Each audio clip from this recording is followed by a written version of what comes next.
오늘 이 말씀도 우리에게 큰 대제사장이신 예수님이 있으니 사람 대제사장, 그러니까 옛 언약에 의해서 세워진 그런 대제사장이 없다고 할지라도 상실감을 갖지 말고 더욱 열심히 신앙생활을 하라라고 하는 그런 이제 문맥인데, 이제 계속해서 큰 대제사장이신 예수님과 옛 언약으로 말미암아 나오는 그 제사장과를 이렇게 비교를 해주면서 전개해냅니다.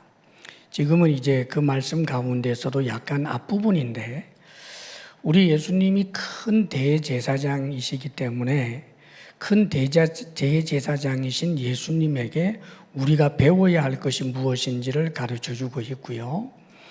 또 한편으로는 주의 성도요, 또 하나님께서 우리를 이 시대에 왕 같은 제사장으로 세워주셨는데, 왕 같은 제사장으로 이 땅에서 살기 위해서 우리가 어떻게 해야 하는지에 대해서도 우리는 이 말씀을 통해서 이제 적용하며 배울 수가 있습니다.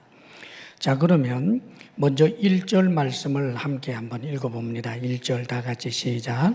대제사장마다 사람 가운데서 택한 자이므로 하나님께 속한 일에 사람을 위하여 예물과 속죄하는 제사를 드리게 하나니. 대제사장마다 사람 가운데서 택한 자이므로, 대제사장은 또 제사장은 늘 사람입니다. 하나님이 사람 가운데서 택하셨죠. 그런 면에서 예수님도 큰 대제사장이라고 할 때 우리 예수님은 완전한 사람이기도 한 거예요. 자, 그런데 이 대제사장 혹은 그 제사장은 옛날에 왜 세워졌느냐 하면 하나님께 속한 일에 사람을 위하여 예물과 속죄하는 제사를 드리게 하나니, 그러죠. 그러니까 우리가 옛 언약에서 보게 되면 제사장들은 대제사장을 포함해서 어떤 일을 하느냐 하면 하나님께 속한 일을 합니다. 그러니까 제사를 드린다든지 예물을 드린다든지 하는 이런 부분들이 사실은 하나님께 속한 일이에요. 하나님께 속한 일을, 그런데 누구를 위해서 일하느냐 하면 사람을 위하여. 누구를 위해 일한다고요? 사람을 위해 일하는 것입니다. 왜냐하면 하나님의 일이란 항상 사람을 살리는 일이 주 목적이기 때문에 그래요. 하나님의 일은 결코 우리 인간을 구원하시고자 하시는 뜻이 있는 겁니다. 그렇기 때문에 하나님께서는 인간 역사를 이끌 때 인간을 구원하시는 그런 역사를 주도하시는데, 하나님의 관점에서 역사를 보게 되면 구속사라고 말하는 거예요. 그러니까 우리 하나님은 사람들을 살리는 일을 이제 하기를 원하시는 거죠. 그래서 제사장을 선택하고 대제사장도 선택한 거예요.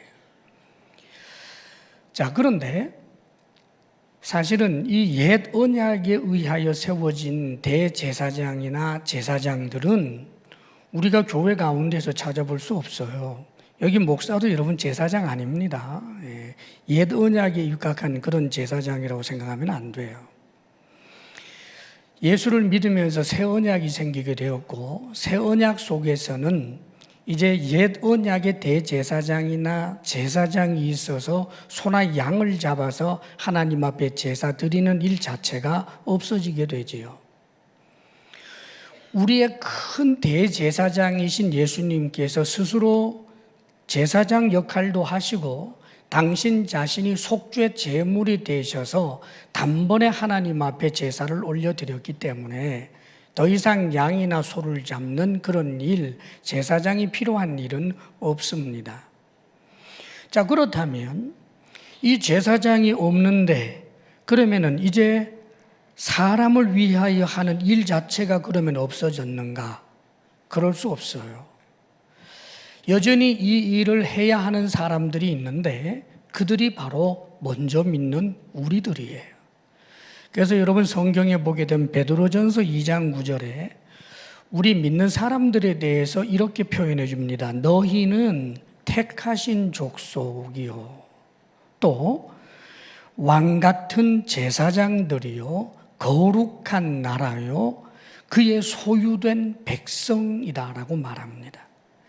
우리가 우리는 하나님의 자녀라고 하는 신분도 가지고 있고, 특별히 이제 사명하고 맞닿아서 생각을 하게 되면 많은 사람들을 위하여 일을 해야 되는데, 그러기 위해서 우리는 누군가 왕같은 제사장들이라고 표현해 주는 겁니다.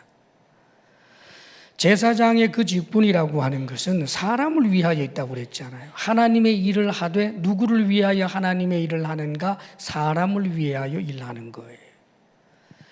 그런 의미에서 우리는 이 세상에서 옛 언약에 입각한 제사장들이나 대제사장은 없지만 예수 믿는 우리들이 제사장적 그런 역할들을 이 땅에서 해야 하는 것입니다. 하나님께서 우리에게 원하시는 것이 뭘까요? 하나님이 가장 원하시는 일, 사람들에게 유익을 주고 사람들이 결국은 하나님을 알아 하나님 앞에 예물을 드리는, 다시 말하면 하나님을 경외하는 자가 되고 하나님 앞에 예배 드리는 자가 되도록 그렇게 우리가 사람들을 위해서 일해야 하는 것입니다. 그러므로 우리가 이 땅에서 제사장 직분을 감당한다라고 하는 것은 굉장히 다양해요. 하나님께 속한 일을 사람을 위하여 하는 일이 우리에게 있다면 우리는 제사장 역할을 감당하는 삶이라고 볼 수 있습니다. 이를테면 만일 누군가가 혹은 여러분이 골방에서 우리 나라를 위해서 간절히 기도한다고 하십시다. 하나님, 이 나라를 불쌍히 여겨 주옵소서. 이 나라에 죄악이 관영합니다. 하나님의 뜻을 거스리는 악한 일들이 계속해서 일어납니다. 그러나 우리 백성을 사랑해 주시고 우리 나라 이 백성의 죄를 용서해 주옵소서라고 기도한다면 여러분은 이 시대에 제사장적 역할을 하고 있는 것입니다. 주님께서 우리에게 너희는 세상의 빛이요 소금이라고 말씀하시며 너희 착한 행실을 보고 사람들이 하나님 너희 아버지께 영광을 돌리게 하라라고 하시는 말씀도 있는데, 빛이 되고 소금이 되라라고 하는 이 말씀은 주님 때문에 주님을 위하여 선한 일을 하는 것을 말하는 거예요.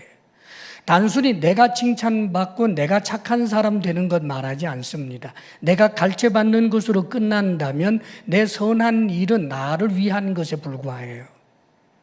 그런데 우리의 선한 일과 착한 일이 결국은 우리 주변에 있는 사람들이 나의 착한 행실을 인하여 하나님을 알게 되고 하나님 아버지를 경외하는 자가 되게 한다면, 사랑하는 여러분, 빛으로 소금으로 살고 있는 우리들이 하나님 앞에서 제사장적 역할을 감당하는 삶을 살게 되는 거예요.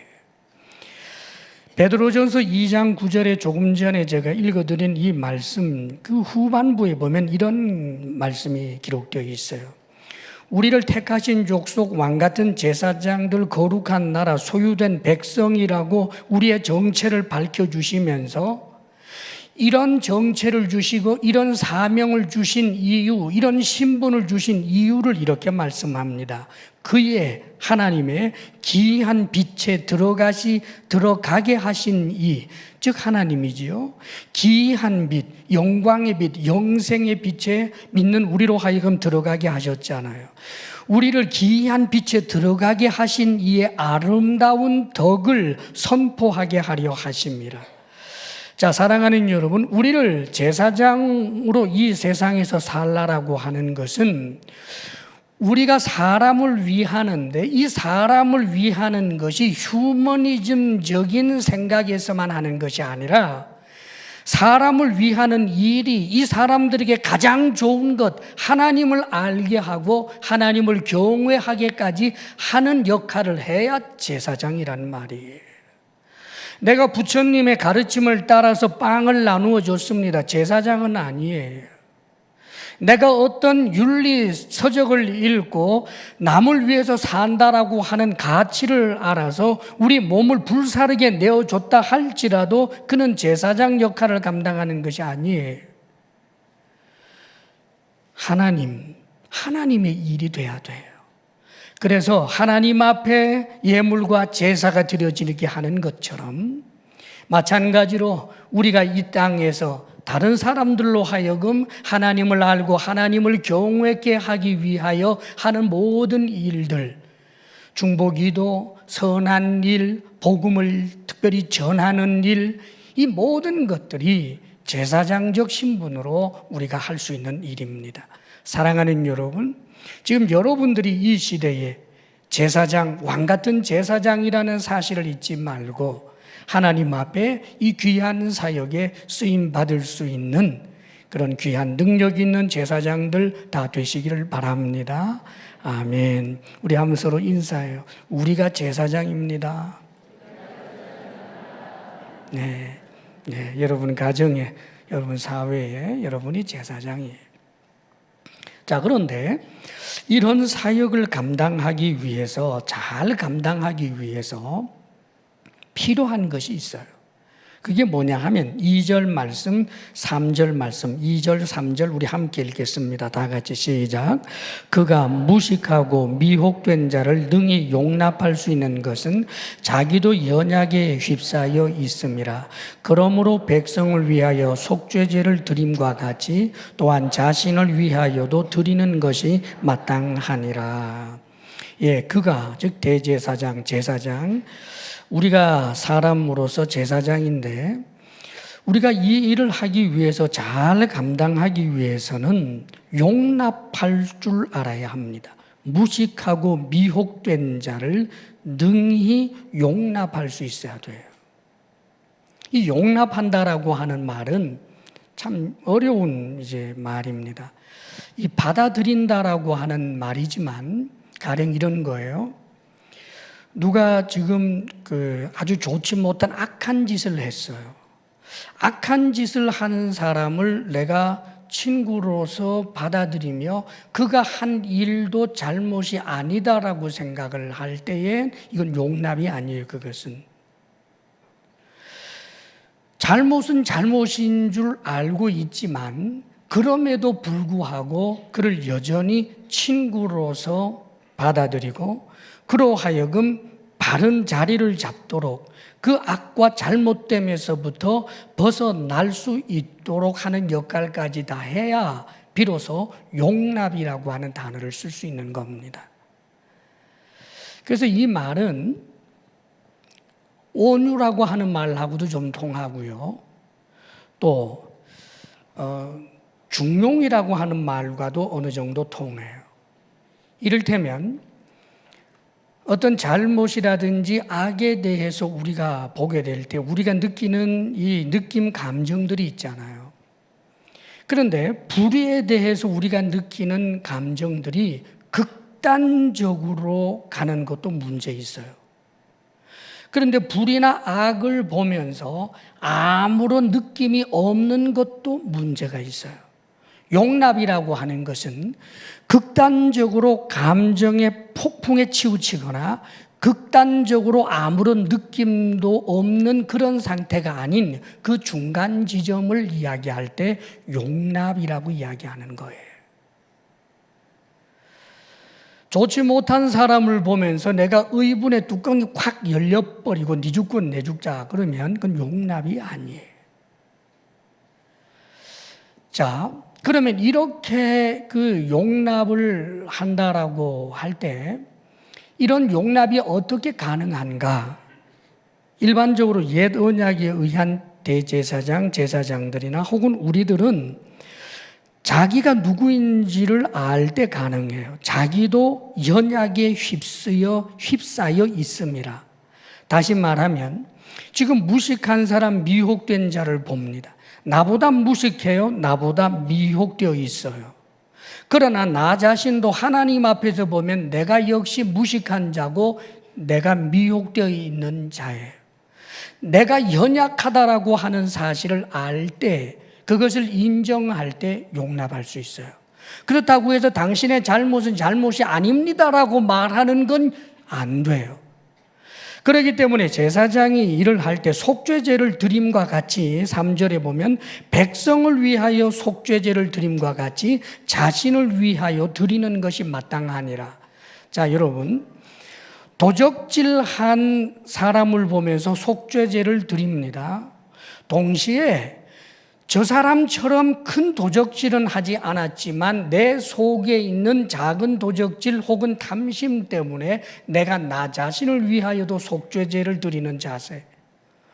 오늘날 우리가 가늠한 사람을 보게 되었을 때 예수 믿는다는 사람이 어떻게 저럴 수 있느냐라고 해서 온갖 비방을 하고 그를 하여금 하찮게 여기고 사람 취급도 하지 않을 수 있는 그런 마음이 확 일어나지만, 그러나 내 속에서도 역시 악한 것이 있다는 사실을 인정하여 그로 하여금 바르게 설 수 있도록 그를 위해서 기도하고 애쓰고 충고하고 권면함과 동시에 나 자신도 저런 음란에 빠지지 않도록 자기 자신을 단속해 내게 될 때 용납하는 제사장의 역할을 제대로 감당한다고 할 수 있는 거예요.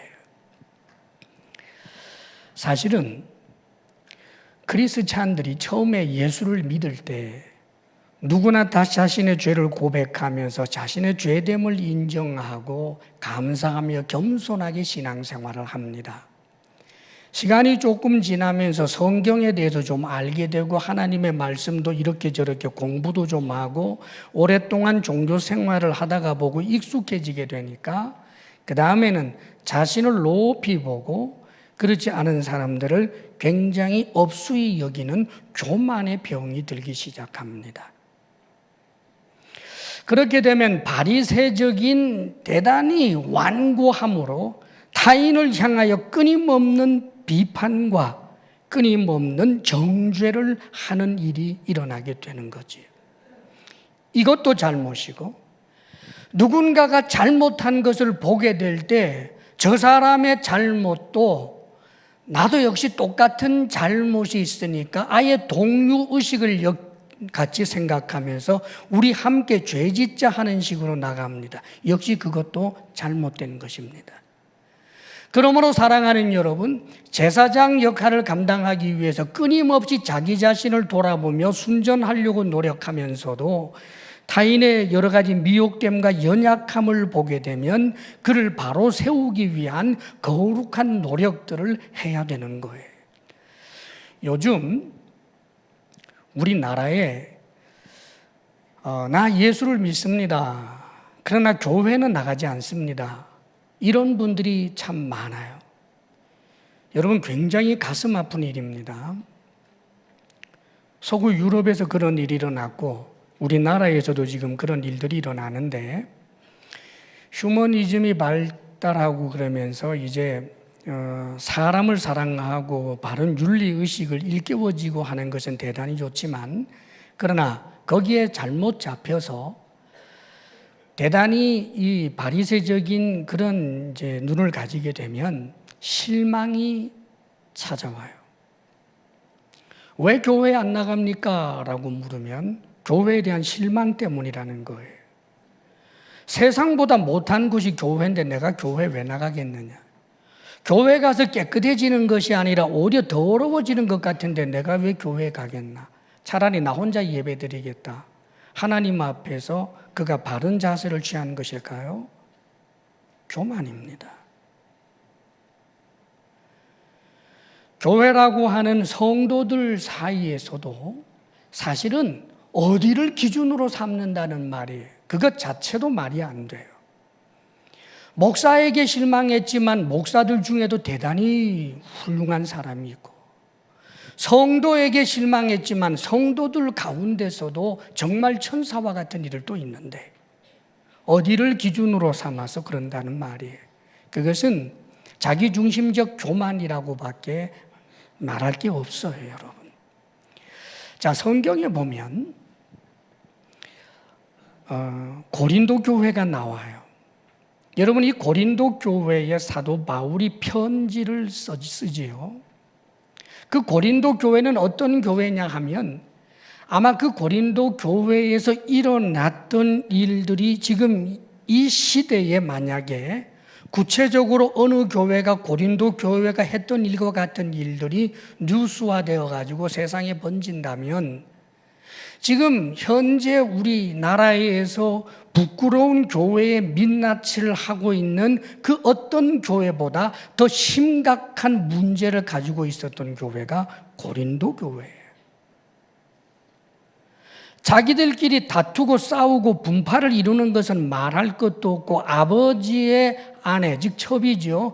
그와 동침하는 인간이 있는가 하면 동색도 있고 도적질도 있고 세상 법정에 나가가지고 싸우고 별의별 흉악하고 더러운 것이 가득했던 교회가 고린도 교회입니다. 그런데 여러분, 사도 바울이 이 고린도 교회에 편지를 씁니다. 그 편지 서론 부분에 그는 이렇게 쓰고 있어요. 고린도에 있는 하나님의 교회, 곧 그리스도 예수 안에서 거룩하여지고 성도라 부르심을 받은 자들에게 내가 편지한다 그래요. 고린도 교회를 향하여 거룩하대요. 성도라 부르심을 받은 자들이고 하나님의 교회라고 그렇게 이야기를 하고 있습니다. 교회답지 않은데도 교회래요. 성도답지 않은데도 성도래요. 거룩은커녕 죄투성인데도 거룩하다라고 이렇게 인정합니다. 용납해 받아들이는 거예요. 그러면서도 여러분, 바울은 이 성도들이 지은 죄는 괜찮다라고 말한 적이 하나도 없어요.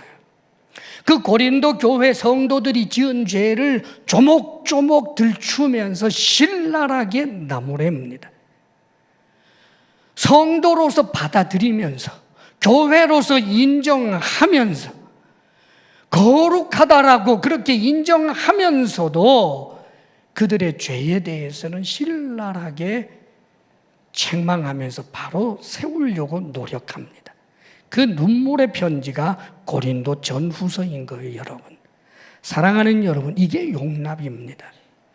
사랑하는 여러분, 우리가 제사장으로 이 땅에 살게 될 때 성도들을 향하여 가져야 할 그런 안목이 그런 것이어야 합니다. 나보다 못한 사람 볼 수 있습니다. 그럴 때 낙심하거나 실망하거나 하찮게 여겨서 여러분의 교제권에서 감히 도려낼 생각 함부로 해서는 안 됩니다. 하나님이 우리를 향하여 나의 연약함에 대해서 당신의 강함으로 맞서면 어쩌려고요? 반대로 당신이 지은 죄는 연약한 거고 당신도 그럴 수 있고 나도 그럴 수 있어. 우리 같이 한번 죄 지을까? 이것도 안 됩니다, 여러분. 하나님은 죄를 지으라고 은혜를 주신 것이 아니고 죄의 용서함을 받고 더욱더 거룩하게 살라고 우리에게 은혜를 주셨기 때문입니다. 그러므로 사랑하는 여러분, 특별히 세상을 향하여서도 여러분 그런 시각을 가져야 합니다. 세상에 예수 믿지 아니하는 사람들, 때로는 우리를 향하여 예수쟁이라고 비난하고 심지어는 개독교라고까지 비난하는 그들이라 할지라도 그들을 맹렬히 미워하거나 저주해서는 안 됩니다. 그들을 위해서 기도하고 그들이 주님을 만날 수 있도록 사랑의 수고를 우리는 끊임없이 해야 하는 것입니다. 용납하는 마음과 연대하는 이 연대의식이 없어서는 이 시대의 제사장으로 살아갈 수 없는 것입니다. 바리새인이 되지 말기를 바라고 또한 죄인과 함께 동료가 되지도 말기를 주의 이름으로 축원합니다. 그 다음 오늘 이 말씀 보게 되면 4절, 5절, 6절까지의 말씀은 특별히 그 멜기세덱 반차에 관한 이야기인데 그것은 7장에 가서 또 다루도록 하고요. 7절 말씀을 우리 함께 보겠습니다. 7절 말씀 다 같이 시작. 그는 육체에 계실 때에 자기를 죽음에서 능히 구원하실 이에게 심한 통곡과 눈물로 간구와 소원을 올렸고 그의 경건하심으로 말미암아 들으심을 얻었느니라. 자, 우리는 이제 예수님에게서 큰 대제사장이신 우리 예수님에게서 우리가 배워야 할 것이 있어요. 7절에 지금 소개되고 있는 이 일화는 예수님이 십자가를 지시기 전에 기도하면서 보여줬던 모습입니다. 우리 예수님이 십자가를 앞두고 겟세마네 동산에서 기도를 하는데 어떤 모습으로 기도했느냐 하면 심한 통곡, 이 통곡은 큰 소리로 우는 거예요. 저 깊음에서부터 터져 나오는 울음 말입니다. 그런데 큰 소리로 우는 것만 해도 통곡인데 그 앞에 심한이라고 하는 것까지 붙어 있기 때문에 아예 몸부림치는 그런 울음이었어요, 우리 주님이. 그리고 얼마나 간절히 기도하셨는지 모릅니다.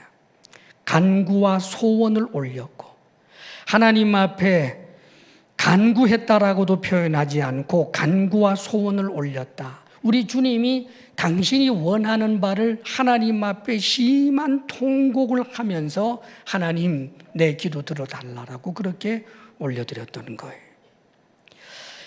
이게 뭐냐 하면 우리 주님께서 이렇게 기도하던 모습을 누가복음 22장에 묘사해 주는데 이렇게 표현하고 있어요. 예수께서 힘쓰고 애써 더욱 간절히 기도하시니 땀이 땅에 떨어지는 핏방울같이 되었더라. 정말 간단하게 한두 마디 드렸던 기도가 아닙니다. 예수님인데 말이죠. 하나님하고 늘 직통할 수 있는 이분이 놀랍게 이런 모습으로 기도했다. 그분이 사람이라는 뜻이에요. 완전한 하나님이면서도 그분은 완전한 사람입니다. 어떤 때는 사람이 되고 어떤 때는 하나님이 되고 이 분기점 우리는 잘 몰라요. 그리고 어떻게 그런 모습으로 존재할 수 있는지 우리는 몰라요. 그러나 성경이 그렇게 말씀해 주고 있습니다. 그러므로 있는 그대로 믿는 거지요.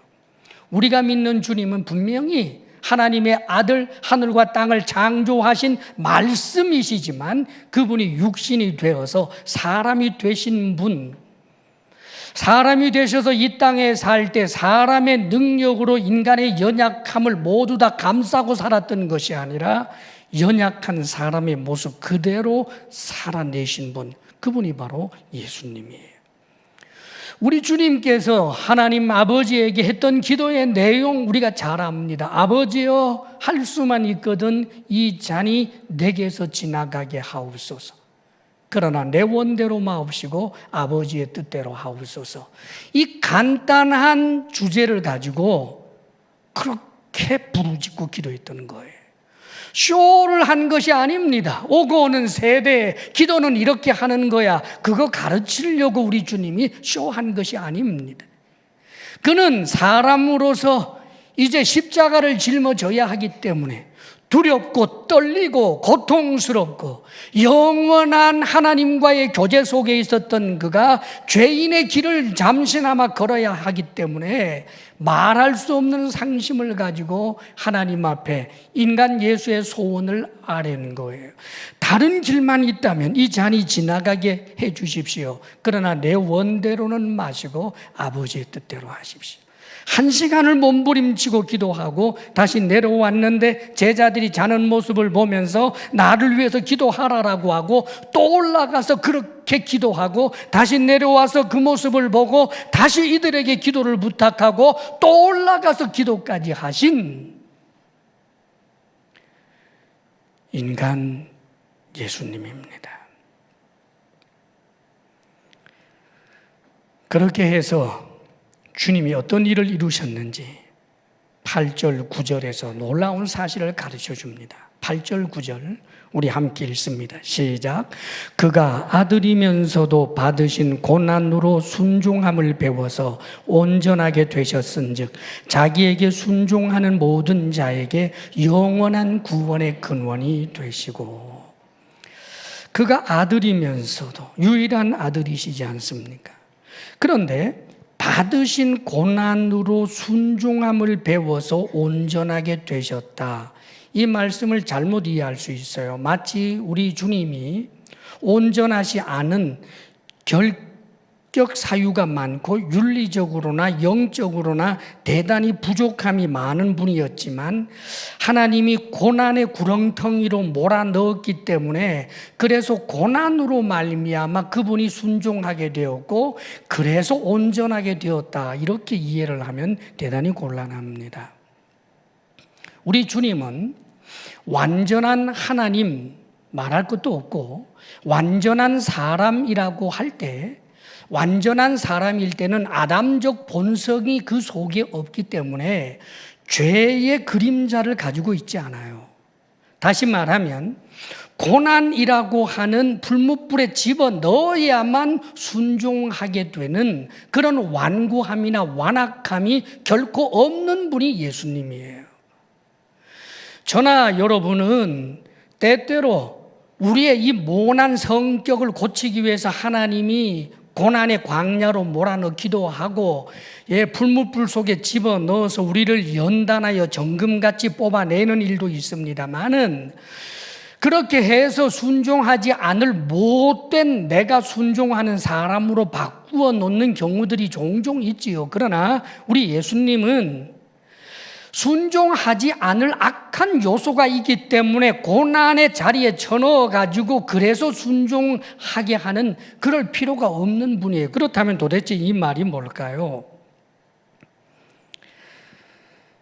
우리 주님은 받으신 고난으로 순종함을 배워서라고 표현되고 있는데 이 배운다라고 하는 말은 다르게 표현하면 경험한다라고 하는 것과도 통해요.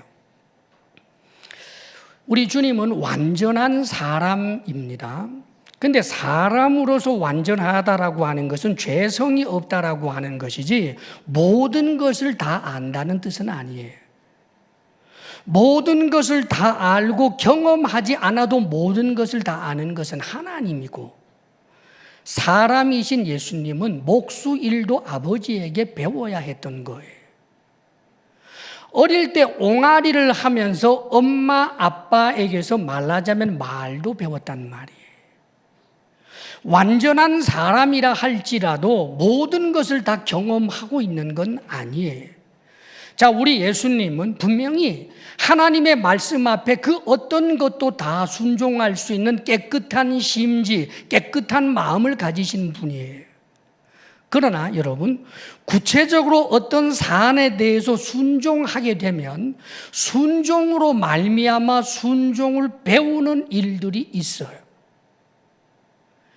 우리 주님이 순종함으로 말미암아 순종을 배운다라고 하는 것은 그런 뜻입니다. 순종의 과정과 순종을 통하여 겪게 되는 고난과 순종으로 말미암은 정서적인 어떤 반응들과 어떤 사건들과 스토리들과 뿐만 아니라 그 순종, 복종함으로 말미암아 나오는 결과까지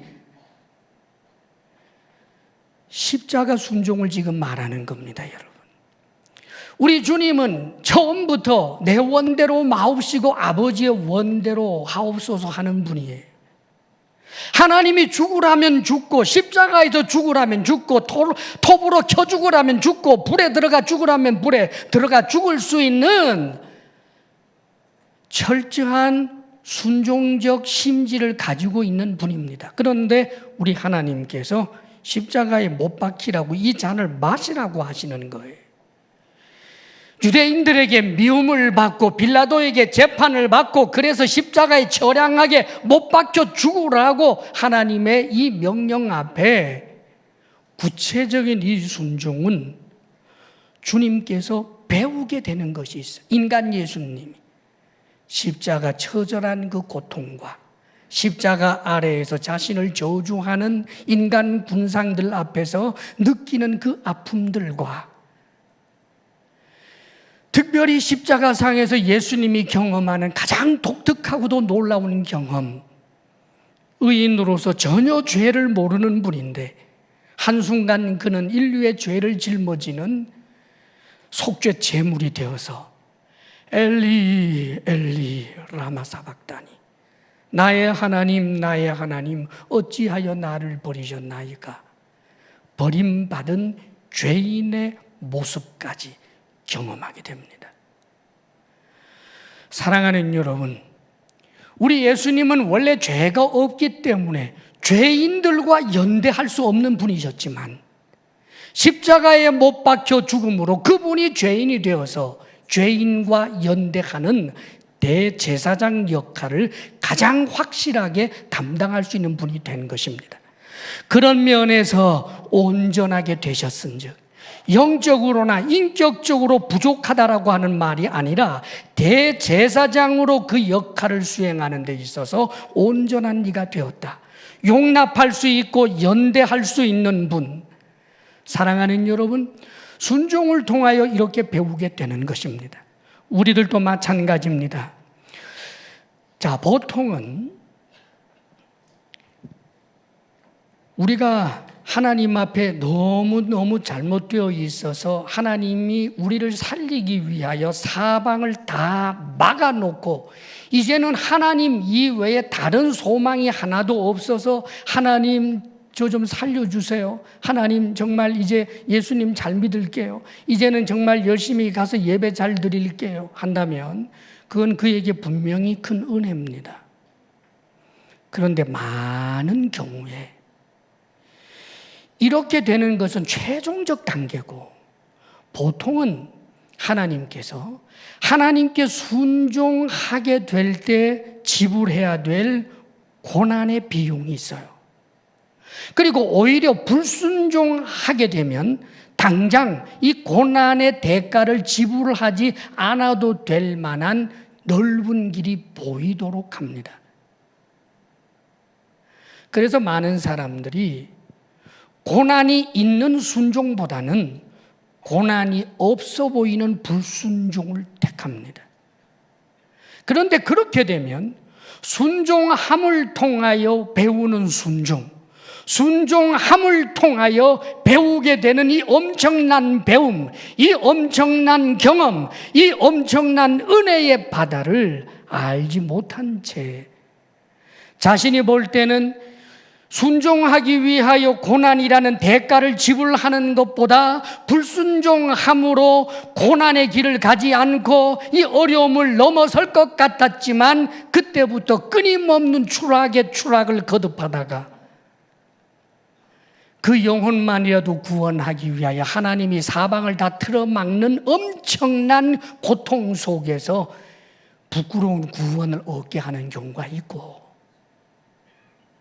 그러므로 사랑하는 여러분, 고난 없는 불순종의 길을 휘적휘적 가면서 적당히 죄 지으면서 그래도 교회 다니는 사람을 여러분 부러워하지 마십시오.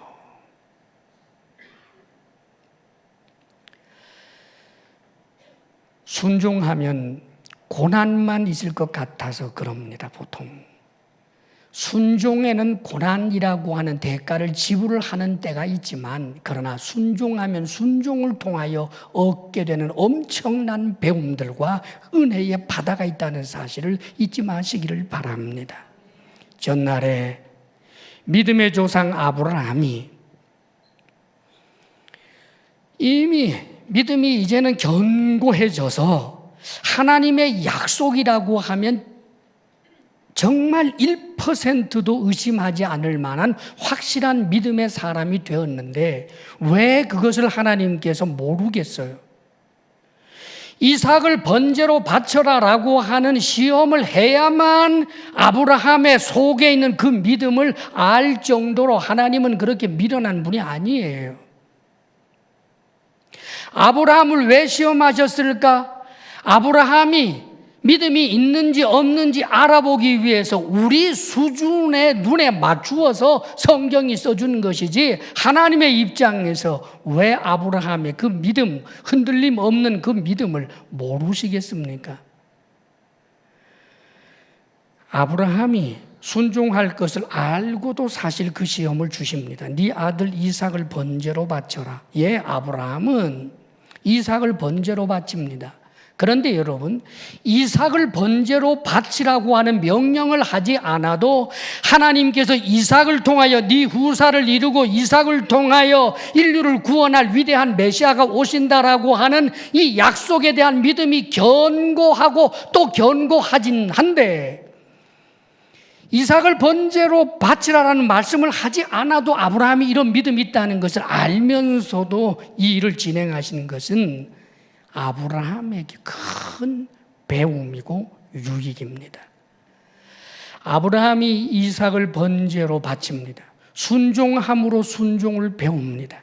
아들을 데리고 모리아 산을 향하여 가는 과정에서 아들과 나누었던 그 대화 속에서 느끼는 정서와 배움들, 그리고 산 정상에 올라가서 깜짝 놀라는 아이의 눈동자를 바라보면서 결박하고 그를 죽이려고 칼을 뽑아 들 때에 그 과정에서 느꼈던 그 어려움과 참으로 난감함을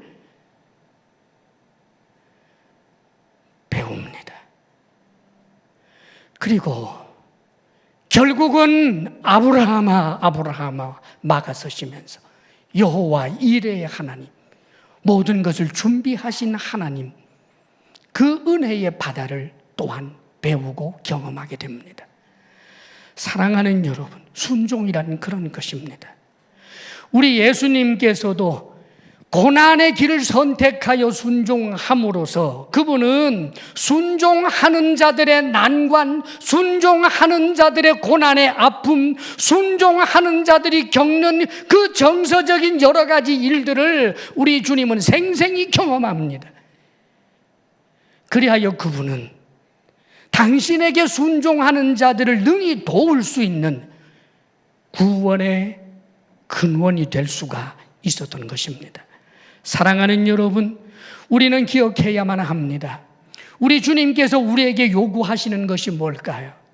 제사장으로서 이 세상 살면서 죄인들을 정죄하고 남의 허물을 비판하는 일에 앞서기보다는 용납하면서도 나는 죄를 범하지 아니하기 위해 몸부림치고 동시에 연약한 자를 일으켜 세우기 위하여 최선의 땀을 흘리면서 하나님께서 내게 주시는 명령들이 때로는 고난이라고 하는 대가를 지불해야 한다 할지라도 그 고난의 길을 걸으면서도 순종함으로 인하여 순종으로 순종을 배워 더 큰 은혜의 자리에 들어가게 되고 진정으로 이 시대에 더욱더 능력 있는 제사장 직분을 감당하며 살아가게 되는 것, 사랑하는 여러분, 이것을 꿈꾸시기를 바랍니다. 내가 뭐냐? 나는 배운 것도 없다, 가진 것도 없다, 능력도 없다, 내가 이 세상에서 할 수 있는 것이 무엇이 있겠느냐? 맞습니다, 여러분. 더 배웠어도 마찬가지입니다. 더 가졌어도 마찬가지입니다. 더 삶의 경험이 많아도 그것 가지고는 이 세상의 제사장 직분 어림도 없습니다. 겸비한 마음으로 하나님이 나를 이 시대에 왕같은 제사장으로 불러주셨음을 온전히 믿고 나와 같은 죄인을 위하여 죽으신 우리 주님의 은혜를 생각하며 내 속의 죄의 그늘들을 도려내기 위해서 힘쓰고 애씀과 동시에 나보다도 더 연약하고 더욱더 미혹을 잘 받는 이를 오히려 용납하여 받아들이며 그를 세워내기 위해서 힘쓰고 고난의 길에 순종이 있다 할지라도 기꺼이 그 고난을 감수하면서도 순종의 길을 가게 될 때, 사랑하는 여러분, 우리는 정말 이 시대에 가장 적합한 온전한 사역자들이 될 수 있는 것입니다. 사랑하는 여러분, 주님 앞에 여러분 자신을 드려 이 시대의 제사장들, 사역자들이 되시기를 바랍니다. 여러분 자신만 간신히 지탱한다든지 예수님 믿는 이유를 나만 구원받고 나만 내가 하고 있는 일이 잘되게 하기 위한 우상 숭배의 수준과 똑같은 신앙생활로 만족하지 않기를 바랍니다. 하나님의 뜻은 더 크고 놀랍습니다. 주님 앞에 위대하게 쓰임받는 제사장으로 살아갈 수 있기를 주의 이름으로 축원합니다. 기도하겠습니다. 아버지 하나님, 우리가 무엇이 간데 우리에게 은혜를 베푸사 큰 대제사장이시요 속죄 제물이 되어주신 우리 주 예수 그리스도로 말미암아 우리를 이 시대에 이 세상 속에서 왕같은 제사장으로 삼아 주셨습니까? 아버지여, 겸손하게 하시고 무식하고 미혹된 자라 할지라도 능히 용납할 줄 아는 우리들이 되게 하여 주시옵소서.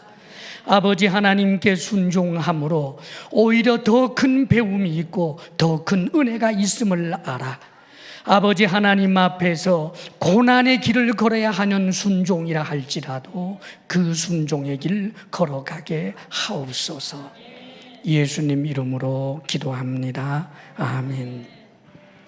주를 경배하며 주를 높이며 이 시대의 제사장으로 살아가는 것보다 복된 일이 없습니다. 여러분이 가진 복을 빼앗기지 말기를 바랍니다. 하나님, 좋으신 우리들의 아버지, 티끌에 불과한 우리들, 우리의 죄로 인해 지옥에 던진다 할지라도 한마디 변명조차 할 수 없는 우리들을 어찌 이렇게 사랑하시사 큰 대제사장이신 예수 그리스도를 통해 우리를 구원하시고 하나님 자녀 삼아주시고 이 시대의 제사장직을 감당하도록 세워주셨나이까. 아버지여, 참으로 주신 이 귀한 신분, 이 귀한 사명, 우리가 이 세상에서 주의 일을 하되 사람들을 위하여 참으로 저들을 용납하고 저들을 세우며 하나님 말씀 앞에 늘 순종하며 달려가는 우리 모두가 되게 하여 주시옵소서. 사랑하시는 아버지 하나님, 주의 사랑하는 이들에게 은혜를 더하여 주셔서 그 심지가 하나님 앞에 언제나 견고하게 하여 주시옵소서. 하나님께서 주신 은혜 생각하면 우리가 무엇으로 표현하고 감사할 길이 있겠습니까마는 주님께서 우리에게 주신 것 가운데 우리가 거룩하게 구별하여 하나님 앞에 올려드리오니 감사의 마음을 담고 주님을 향한 사랑을 담고 정성을 담아 하나님 앞에 힘을 다하여 올려드리는 이 예물이 하나님을 경외함으로 드리는 예물로 인정받아 주님이 받으실 만한 예물 되게 하여 주시옵소서. 우리 성도들에게 이 땅의 필요를 채워주셔서 주의 말씀 의지하여 수고할 때마다 땅의 필요를 넉넉하게 얻을 수 있게 하여 주옵소서. 성도들에게 건강의 복을 주옵소서. 마음의 평강을 주옵소서. 부부사랑 돈독하게 하옵소서. 우리들의 자녀가 언제나 하나님 앞에 순종하는 믿음의 사람으로 드러나게 하여 주옵소서. 이제는 우리 주 예수 그리스도의 크신 은혜와 하나님 아버지의 한없는 사랑과 성령의 교통하심과 충만케 하심이 순종하며 살겠습니다. 제사장으로 살겠습니다. 결단하며 나아가는 사랑하는 모든 성도들 위해 이제로부터 영원토록 함께 하시기를 간절히 축원하옵나이다. 아멘.